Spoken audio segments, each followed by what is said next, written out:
what happens when you die? In the context of you die, and when we say, like on earth, when you see the eyes, that man's gone. That man who's gone, what does he see, hear, experience? Is there pain? What's the next thing? What's the first thing on his agenda as he's going? So what happens when he dies? It all depends on where your consciousness is, or what type of death you have. There could be a painful death, and then there could be a death where, for instance, somebody can get knocked outside of their body so fast until they don't know they're dead, and they'll go home and knock on the door and nobody answers. About like what happened in the movie Ghost. You remember what's your boy in there? Patrick Swayze. And he didn't know he was dead at first because he got snatched out of his body so quick. And when he got home and all, he didn't realize why nobody wasn't recognizing him. And part of the movie, which was an excellent movie, you see, it came out in 1990, part of the movie was based on him trying to get a foothold on why, on what happened when he died. Most people, when they first die, they'll go see this light. It's called the astral light. The astral light is the astral plane. It is set up to retrieve the soul, to get it trapped back in a cycle of reincarnation. So when you go towards the light, it is the astral light, which is the astral plane, which is ruled by a group of entities called the demiurge, or the Devashanic plane is what it's called. It's ruled by the Deva spirits, the Orishas, or the Olympian spirits. So now, are the Orishas, should we be walking, this goes into the third question, which is, and we can merge these two together, as, the walking towards the light, and should this, like in the 80s, from when I was a child, you always hear people with these death experiences. I seen my family there. I seen uncles and grandfathers saying, come towards the light. Right. So that that we can merge both of these questions together. Okay, right. Are they helping us?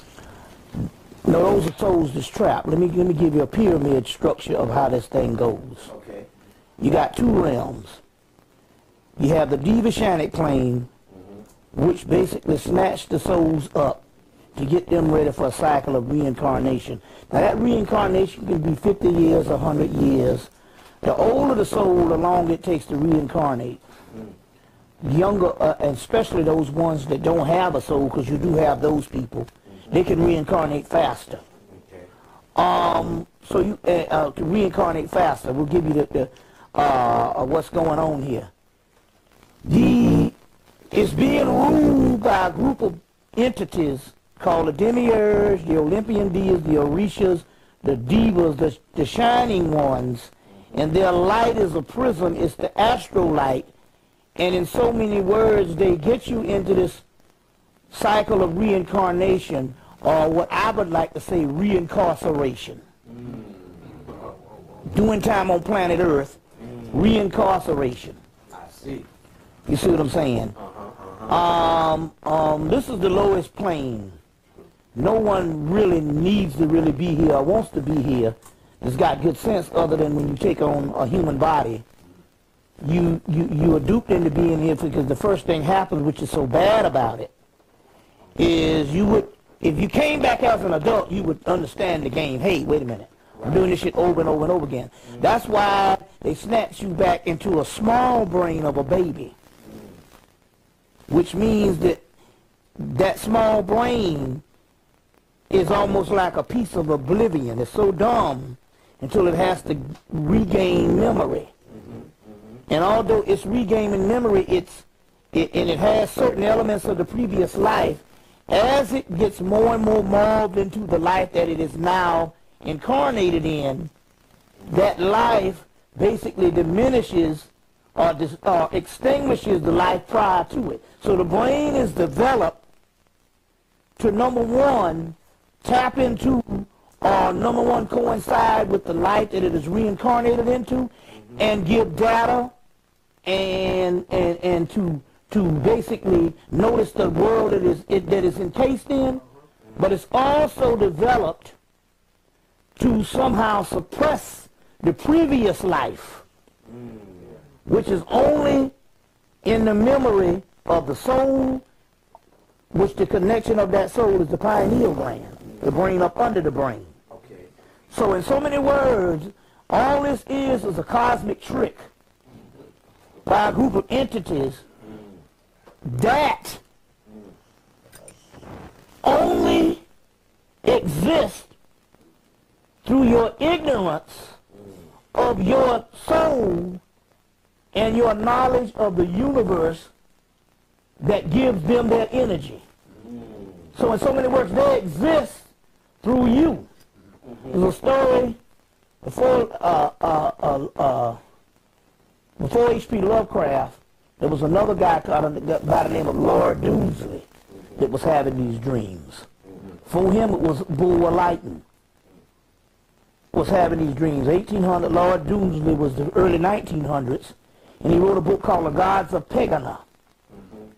And he talked about how this great mother went to sleep, and these children in this particular case is these particular false beings. They're prisms. They don't have the power to be the gods of the universe or the gods of the omniverse, but they have the power to create an alternative world for themselves by trapping souls in those worlds, and those souls are being dumbed down based on some type of trap. That is the human brain that is developed from a child. So the gods of Pegana talks about they have one particular god that is one of these children gods, and he beats this drum. And he beats this drum to keep a certain pulsation of sleep, you see, for not only the great mother who's in a slumber, but the children that's in a slumber. And should that beat ever stop, the old gods will wake up. You see what I'm saying? In this particular case, if you break it back down to the human physiology, it's talking about the brain. It's talking about the brain. Some of the Gnostic material, Bentley Layton's book will make mention about the children, but a book from the 1950s called Gnostic Religion by Hans Jonas gets into that particular Gnostic religion by Hans Jonas gets into that particular part about the children, the babies. And the babies. So in so many words, what I'm saying here, this is incarceration by a group of subordinate deities that gained a foothold on the earth and the universe or whatever, while the pristine deities went into a form of a hibernation. So now, and this so that the demiurge. So that light that you go to is their realm. So they're tricking you into that, right? Right. To be free of them is to go to the dark, which is the realm of primal sleep. Oh, okay. Primal sleep. So they talk about this. When a man sleeps, he goes to his true self. The Quran says when a man sleeps, he is dead. You see, but it's a primal realm that inside, but also it's although it's a primal realm. When you're inside of this physical realm, it is so opposite this realm until you usually have fear of it, especially children. Right. You see what I'm saying? Especially children. We'll get into that particular aspect. I want to ask you this now, because you mentioned this, the Orishas are part of the demiurge. Yes. Now, a lot of these brothers walk around, they want to tap into the Orishas. Yes. So are you saying the Orishas are on our side? Yeah, let me give you a brief history of that. You got Oda Dumare, who is this father, who is supposed to be the father, but he's more of a father of the astral plane.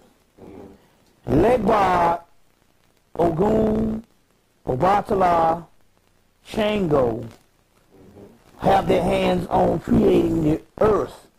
They shut Oshun out a little bit, but they have their hands on creating the earth. And in the concept of that, there's some pre-creation deities that are in opposition for them creating the earth. It's the same biblical story of, let me give you an example, the biblical story of Satan and his spawn saying, we're not going to bow down to man. You see what I'm saying? And God saying, you need to bow down to man. It's really a deeper story than that.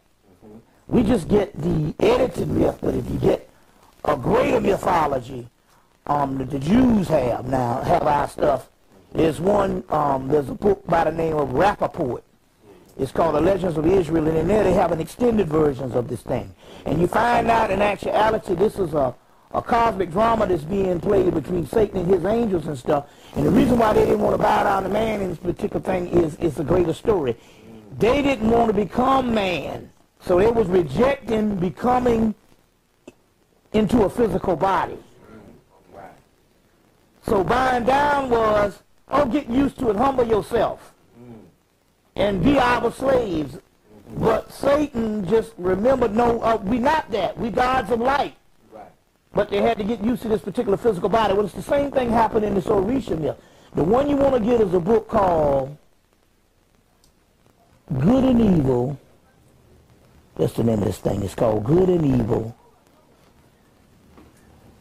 in Europe or something. I've said it on some of my things. It's a book by a guy that's dead now by the name of Margie.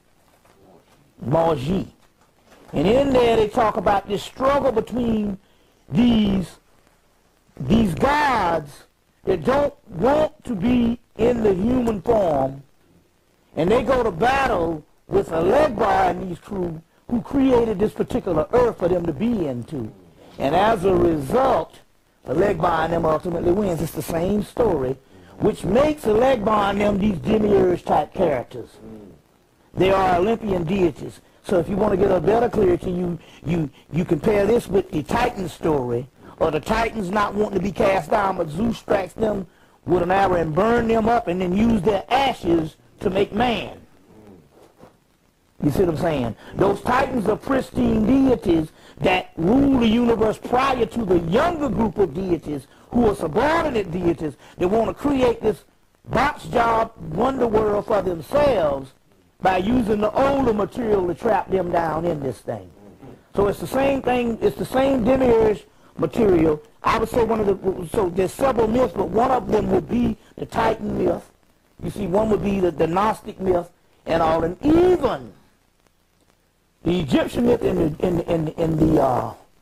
the coffin text. In the coffin text, they talk about Ra being old and feeble. He invites all the gods